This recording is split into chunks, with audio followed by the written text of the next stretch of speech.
Think about the last time you went to bed angry. Not just a little frustrated, but that deep, heavy kind of angry where your chest feels tight and you're staring at the ceiling at 2 in the morning replaying the same argument over and over in your head. You're not asleep.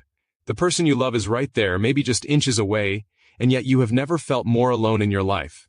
That feeling, that specific feeling is what I want to talk to you about today, because that moment, that silent, suffocating moment, is not just a bad night. It is the beginning of something far more dangerous than most people ever realize. Here is something that relationship researchers have studied for decades, and what they found is genuinely alarming.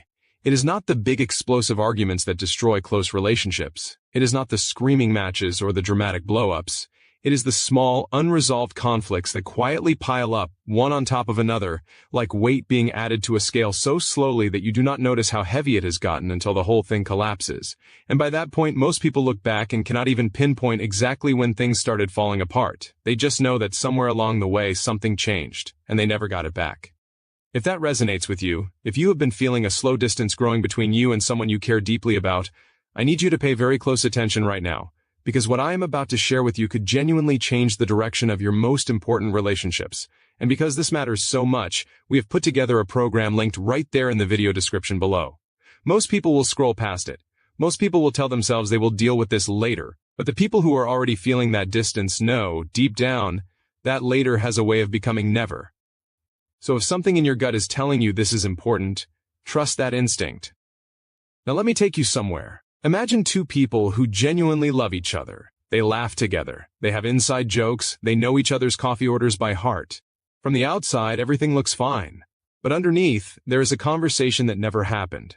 Maybe it was about feeling unappreciated. Maybe it was about money, or time, or feeling like the other person stopped trying. Whatever it was, it came up once, got brushed aside, and they both moved on. Except they did not really move on. They just buried it. Weeks pass. Then months. And here is what happens in the human brain when a conflict goes unresolved. The brain does not forget it. The brain files it away, but it keeps that file open. Every future interaction gets filtered through that open file. So now, something small, like forgetting to text back or making a plan without asking, hits completely different. Because it is not really about the text message. It is about that original wound that never healed. And now you are having the same fight, over and over again, wearing different costumes. Psychologists call this cumulative resentment. And it is one of the most silent and destructive forces in any close relationship. What starts as 10% frustration quietly becomes 20, then 40, then 80%. And you do not notice the progression because it is gradual. You just notice one day that you are tired. Not tired from work, tired of the relationship, tired of feeling unseen, tired of trying to explain yourself and still feeling misunderstood. And this is where it gets really painful, because when resentment builds, something critical starts to disappear. Safety. That feeling of being able to say what you really think without the conversation turning into a battle. When that safety erodes, people stop being honest. They start editing themselves. They stop bringing up things that bother them because they already know how it will go. They know it will escalate or get dismissed or turn into a 2-hour exhausting loop that ends with nothing being resolved anyway. So they go quiet. And going quiet feels like peace. But it is not peace. It is distance wearing a disguise. Here is the part that most people never talk about. The isolation that comes from unresolved conflict is not just emotional. People who live in a state of chronic relational tension experience real physical consequences. Poor sleep, elevated stress hormones, compromised immune function. Researchers have found that ongoing relationship distress can have measurable effects on physical health over time, which means that unresolved conflict is not just hurting your heart, it is hurting your body, and all of that compounds. Every month of unresolved tension costs you something. Your energy, your joy, your ability to be fully present in the rest of your life. Think about what that has actually cost you already. The mental energy you spend replaying conversations. The hours you lose to anxiety about how things might go the next time you bring something up. The vacations that were supposed to be relaxing but had this invisible cloud hanging over them. The celebrations that felt hollow because the 2 of you were smiling for the camera but barely talking on the drive home.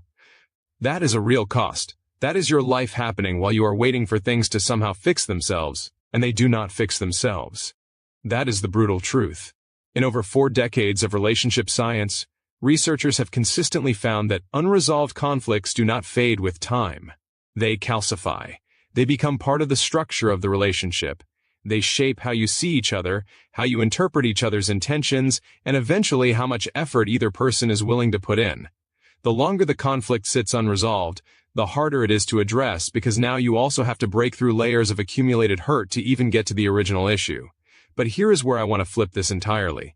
Because everything I just described, every single piece of it, points to something hopeful. Because if unresolved conflict slowly destroys relationships, then resolved conflict that is actually worked through, does the opposite.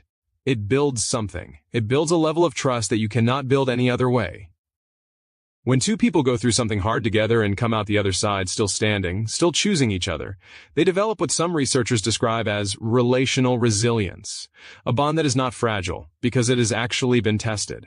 The couples and close friends and family members who have the deepest, most lasting connections are not the ones who never fight. They are the ones who learned how to repair. Repair is the single most underrated skill in human relationships. And the people who have genuinely learned it, who have internalized not just the concept but the actual practice of it, describe their relationships in ways that most people would find almost unrecognizable. Not because they found someone perfect, but because they built something real together. Imagine waking up and not carrying that weight anymore.